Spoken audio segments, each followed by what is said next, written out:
नमस्कार शिक्षक मित्रांनो, आज आपण निपुण महाराष्ट्र अभियानांतर्गत इयत्ता दुसरी मधील 0 ते 50 संख्यानामे लिहितो अक्षरी आणि वाचतो या स्तरासंदर्भात काही कृती कार्यक्रम पाहणार आहोत।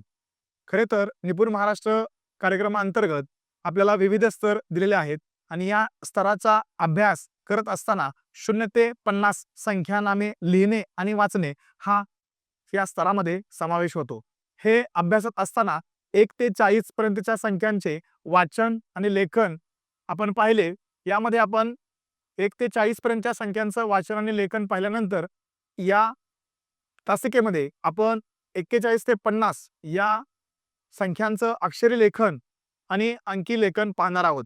आपण यामध्ये 1 ते 50 पर्यंतच्या संख्या अभ्यासत असताना प्रथम आपल्याला दशक ही संकल्पना समजावून सांगणे गरजेचे असते। आपण साहित्याच्या माध्यमातून मणी माळ याचा वापर करू शकतो। मित्रांनो, हा दशक संच आहे आणि हा सुट्टा मणी आहे। हा दशक संच आणि सुट्टा मणी मिळून 11 होतात। याचा अर्थ हा दशक आणि सुट्टा एक मणी 11 अशाच पद्धतीने 1 दशक, 2 दशक, 3 दशक, 4 दशक या दशकांचा वापर करून आपण मुलांना दशक ही संकल्पना आणि अंक सांगू शकतो।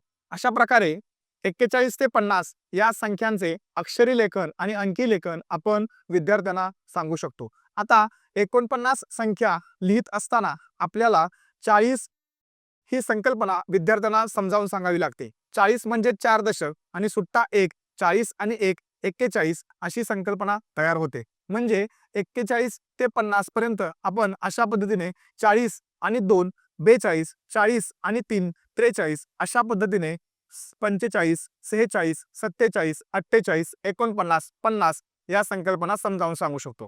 49 ही संकल्पना समजावून सांगत असताना 40 आणि 9 49 होतात आणि 49 मध्ये 1 नेवला की 50 होतो। 50 म्हणजे 5 दशक। या पद्धतीने आपण विद्यार्थ्यांना 41 ते 50 या संख्यांचं अक्षरी आणि अंकी लेखन शिकवू शकतो।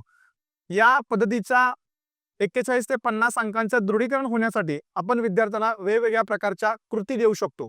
त्यामध्ये आपल्याला पहिल्यांदा कृती देता येईल ती म्हणजे धूळपाटी।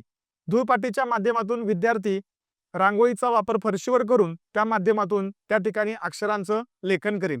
दुसरी जी कृती आहे त्यामध्ये आपण विद्यार्थ्यांना ओली अक्षरे हा उपक्रम देऊ शकतो। ओली अक्षरे यामध्ये विद्यार्थी वाटीमध्ये पाणी घेऊन त्यामध्ये बोट बुडवून फळ्यावरती ओल्या अक्षरांचं लेखन करेल। आपण विद्यार्थ्यांना कोणतीही संख्या लिहिण्यास सांगून त्या माध्यमातून विद्यार्थ्यांकडून लेखन करून घेऊ शकतो।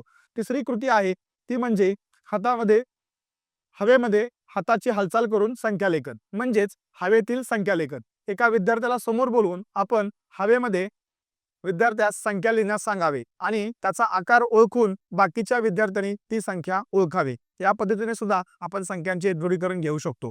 चौथी कृती आहे पाठीवर स्पर्शाने अक्षर लेखन। यामध्ये एक विद्यार्थी समोर बोलवून दुसऱ्या विद्यार्थ्याला त्याच्या पाठीवरती अक्षरांचं लेखन करण्यास सांगावे आणि त्या विद्यार्थ्याला ती संख्या ओळखण्यास सांगावे। या माध्यमातून 41 ते 50 या अक्षरांचं अंकी आणि अक्षरी लेखन आपण करू शकतो। त्यानंतर पुढची कृती आहे ती म्हणजे आपल्याला ओळखीच्या वेगवेगळ्या संख्या कार्ड यांच्या जोड्या लावणे म्हणजे संख्या आणि संख्यांच्या जोड्या लावणे अशा पद्धतीने सुद्धा आपण कृती विद्यार्थ्यांची वर्गामध्ये घेऊ शकतो। फळ्यावरती जोड्या लावण्यास विद्यार्थ्यांना सांगू शकतो। या कृतीच्या माध्यमातून आपण 41 ते 50 या संख्यांचं अक्षरी लेखन आणि अंकी लेखन करू शकतो आणि याचा सराव घेऊ शकतो।